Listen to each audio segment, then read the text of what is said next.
बिस्मिल्लाहिर्रहमानिर्रहीम। अस्सलाम वालेकुम नाज़रीन। हुकूमत पंजाब ने पेंशन केसेस के प्रोसेस और तैयारी और मंजूरी को आसान और सादा और जल्द निपटाने के लिए पेंशन को डिजिटाइज करने का मंसूबा बनाया है। इसके लिए हुकूमत पंजाब ने फाइनेंस डिपार्टमेंट ने 11 जुलाई 2025 को एक लेटर जारी किया है। उसकी तफसीलात आपके सामने रखते हैं। नाज़रीन, इस लेटर का सब्जेक्ट है डिजिटाइजेशन ऑफ पेंशन इन पंजाब, कि पंजाब के हद तक ये डिजिटाइजेशन की जा रही है, कि जिसमें जो तरीक़ाकार है वो सिंप्लीफाइड प्रोसीजर इख्तियार किया जाएगा कि केसेस को प्रोसेस करने के लिए और पेंशन की अदायगी के लिए। इसके लिए सारे सर्टिफिकेट्स, कागजात और लेंथी प्रोसेस, लंबी चौड़ी कागजी कार्रवाई से बचने के लिए दर्ज झैल कागजात सबमिट करने के लिए कहा गया है। कागजात की फहरिस्त आपके सामने नीचे है। उसमें है जी के प्रेस्क्राइब परफॉर्मा, कि जो फार्म लगना है इसके लिए पेंशन के लिए वो, फिर descriptive role oblique list of family members, copy of valid CNIC। Valid CNIC से मुराद ये है कि वो एक्सपायर ना हो गया हो। कंप्यूटराइज पे स्लिप, यानी जो मुलाजम है, सरकारी मुलाजम रिटायरमेंट पे जा रहा है, तो वो ये कागजात देगा, फ़ोटोग्राफ्स देगा। कंप्यूटराइज पे स्लिप के अलावा तस्वीरें लगेंगी, यानी फ़ोटोग्राफ लगेंगे, और एक अंडरटेकिंग देनी होगी कि अगर कोई ज़्यादा पेमेंट हो गई है या रिकवरी गवर्नमेंट सर्वेंट के अगेंस्ट एस्टेब्लिश हो जाती है उसकी ज़िंदगी में या उसकी वफ़ात के बाद, तो वो उसकी पेंशन में से रिकवर कर ली जाएगी। उसके बाद है जी ऑप्शन देना है कि आप पूरी पेंशन लेना चाहते हैं या पेंशन 25% कम्यूटेशन के साथ लेना चाहते हैं। इसमें यह है कि ये गवर्नमेंट सर्वेंट की मर्ज़ी है, वो चाहे तो पूरी पेंशन ले ले, चाहे तो 25%, आजकल 25% पेंशन का हिस्सा कम्यूट हो सकता है, तो वो हिस्सा कम्यूट करवा के इकट्ठी रकम ले ले या पूरी की पूरी पेंशन ले ले। उसके साथ सर्विस बुक लगेगी और पोस्टिंग प्रोफाइल के कहाँ कहाँ पे इस मुलाजम ने सर्विस की है। उसके बाद ये है कि फैमिली पेंशन के लिए कौन से कागजात दरकार होंगे, उनके लिए भी प्रेस्क्राइब परफॉर्मा, यानी वो फार्म जिस पर अप्लाई किया जाएगा।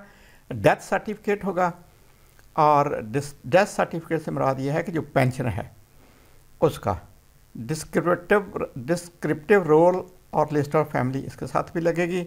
इसके साथ भी अंडरटेकिंग लगेगी कि अगर कोई बाद अदा रिकवरी जो है वो इस्टेब्लिश हो जाए तो वो उनकी पेंशन में से मिनहा कर ली जाएगी।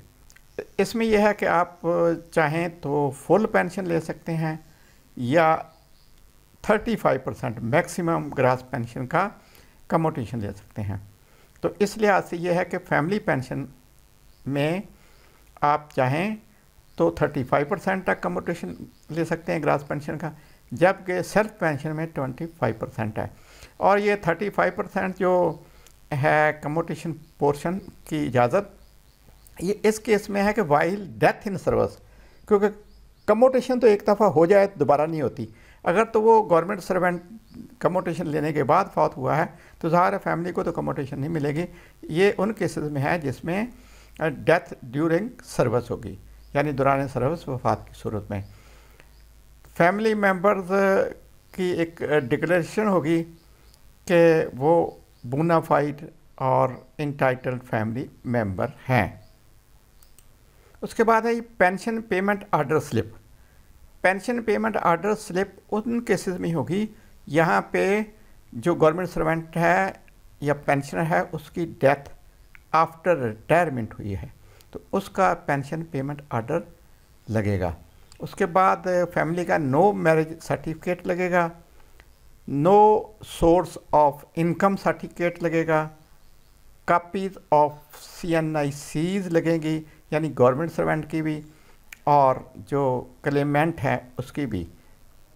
दूसरे पैरे में बताया गया है कि पेंशन सैंक्शनिंग अथॉरिटी जो हैं, जब वो पेंशन के केसेस प्रोसेस करती हैं या सैंक्शन करती हैं या फैमिली पेंशन के केसेस हैं, उसमें कुछ अजाफी डॉक्यूमेंट्स की डिमांड करते हैं, जैसे कि इंक्वायरी सर्टिफिकेट है, नो डिमांड सर्टिफिकेट है, नो ऑर्डर पैरा सर्टिफिकेट है, रेंट क्लियरेंस सर्टिफिकेट है, यानी अगर कोई सरकारी घर में रह रहा है तो उसका रेंट क्लियर है, फैमिली रजिस्ट्रेशन सर्टिफिकेट यानी जिसको FRC कहते हैं, और इंडेमनिटी बॉन्ड जो बैंक में जमा करवाया जाता है, वो कहते हैं जी कि ज़रूरी नहीं है।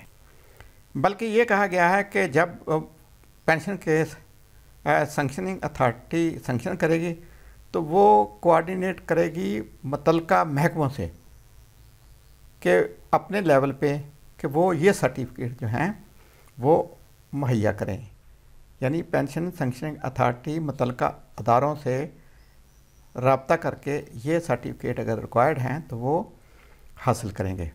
उसके बाद ये मज़ीद बताया गया है कि पहले ही फाइनेंस डिपार्टमेंट ने ये नोटिफाई कर रखा है कि जाननशीनी सर्टिफिकेट फैमिली पेंशन के लिए जाननशीनी सर्टिफिकेट ज़रूरी नहीं है।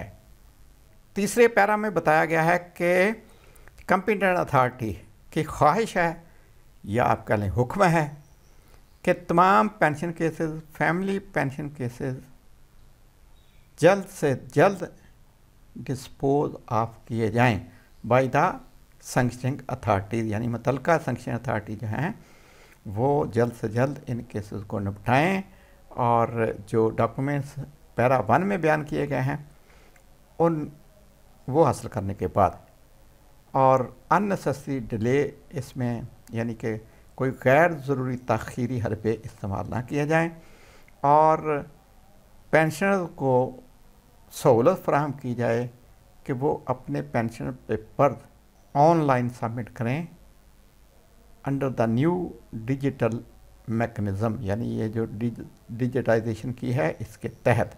चौथे पैरा में तमाम सैंक्शनिंग अथॉरिटीज़ को कहा गया है कि वो जो हदायत ऊपर बयान की हैं वो पेंशनर्स की सहूलत के लिए उन पर मनो-अन अमल करें।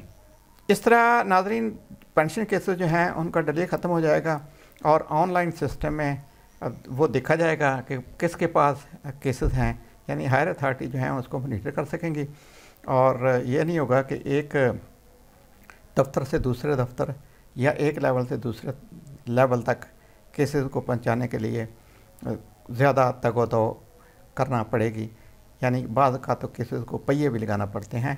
उम्मीद है कि इससे आसानी पैदा होगी। नेक तमन्नाओं के साथ अगली वीडियो तक अल्लाह हाफ़िज़। पाकिस्तान जिंदा।